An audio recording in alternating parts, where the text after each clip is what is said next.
Congress party ఈరోజు తమ యొక్క వైఖరిని స్పష్టంగా తెలియకపోగా ఇరు ప్రాంతాల నుంచి ఇరువురిని పంపించి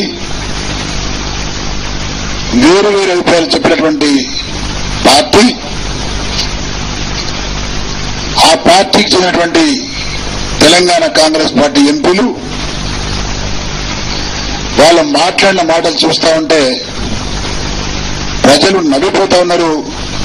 కానీ నవ్విపోతురు కాక నాకేటి సిగ్గు అన్నట్టు ఉల్టా చోర్ కోత్వాల్కు బ్యాంక్ అయిన అదేవిధంగా తెలంగాణ కాంగ్రెస్ పార్టీ ఎంపీలు తమ పార్టీ వైఖరి ద్వంద్వ నీతి ఉన్నా దాన్ని మభ్యపెట్టి దాచుకొని వైఎస్ఆర్ కాంగ్రెస్ పార్టీ మీద దుమ్మెత్తిపోవడం చూస్తా ఉంటే వాళ్ళ వైఎస్ఆర్ కాంగ్రెస్ పార్టీ అంటే ఎంత భయం ఉందో స్పష్టంగా కానొస్తా ఉంది.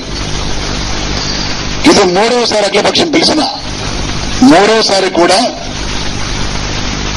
అదే అభిప్రాయం చెప్పినటువంటి కాంగ్రెస్ పార్టీ ఈరోజు తమ తప్పును కప్పిపుచ్చుకోవడానికి మానవ నిందలేయడం ప్రజలు గమనిస్తా ఉన్నారు. వైఎస్ఆర్ కాంగ్రెస్ పార్టీ స్పష్టమైన వైఖరి చెప్పలేదనో, సమైక్యాంధ్ర కట్టుబడి ఉందనో, లేనిపోని అభాండాలు అవాకులు చవాకులు పేలుతూ ముఖ్యంగా మా నిజామాబాద్ జిల్లా చెందినటువంటి ఎంపీ మధుయాష్టి గౌడ్ తెలంగాణ ప్రాంతంలో వైఎస్ఆర్ కాంగ్రెస్ పార్టీ నాయకులు వైఎస్ఆర్ కాంగ్రెస్ పార్టీ జెండా పట్టుకుని తిరిగితే వాళ్ళు తెలంగాణ ద్రోహులని మాట మాట్లాడుతున్నాడు. అసలు ఎవరితో తెలంగాణ ప్రాంతంలో ఒక ఎన్ఆర్ఏ వచ్చి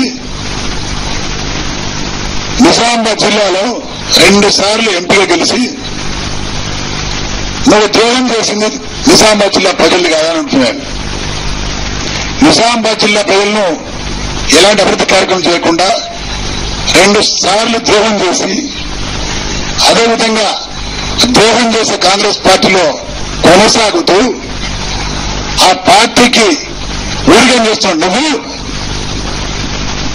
కేవలం తెలంగాణ నినాదాన్ని పట్టుకొని ప్రతిరోజు గడుపుతున్న నువ్వు ఈరోజు వైఎస్ఆర్ కాంగ్రెస్ పార్టీ నాయకులు తెలంగాణ ప్రాంతంలో వైఎస్ఆర్ కాంగ్రెస్ పార్టీ జెండా పట్టుకుని తిరిగితే తెలంగాణ ద్రోహులు అంటావా నువ్వు? అసలు ద్రోహి నువ్వు. అదేవిధంగా ఈరోజు మిమ్మల్ని చూస్తూ ఉంటే తెలంగాణ ప్రాంతంలో కాంగ్రెస్ పార్టీ ఎంపీలను చూస్తూ ఉంటే ఒక జోకర్ లాగా సోనియా గాంధీ చూస్తే వణిగిపోతూ బయటకు వచ్చి మీసాలింపే వ్యక్తులు. ఇలాంటి వ్యక్తులు తమ పార్టీ చేసే తప్పిదాన్ని నిలదీయకుండా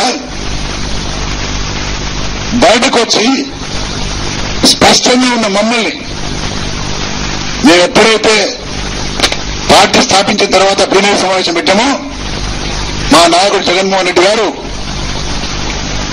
రాయలసీమ నడిబొడ్డులో ఆ రోజు తెలంగాణ ప్రజల మనోభావాల్ని మేము గౌరవిస్తున్నాము అంటే దానికి కారణం ఏంటి, దాని అర్థం ఏంటి? తెలంగాణలో నిజంగానే ఇబ్బందులు ఉన్నాయి, ఉద్యమాలు నడుస్తున్నాయి, చాలా మంది యువకులు తెలంగాణ కోసం బలిదానం చేసుకుంటున్నారు. వాళ్ళ ఆత్మకు మేము శాంతి కలగాలని నివాళులర్పించాం. మేము తెలంగాణ నినాదం చేస్తున్నాం.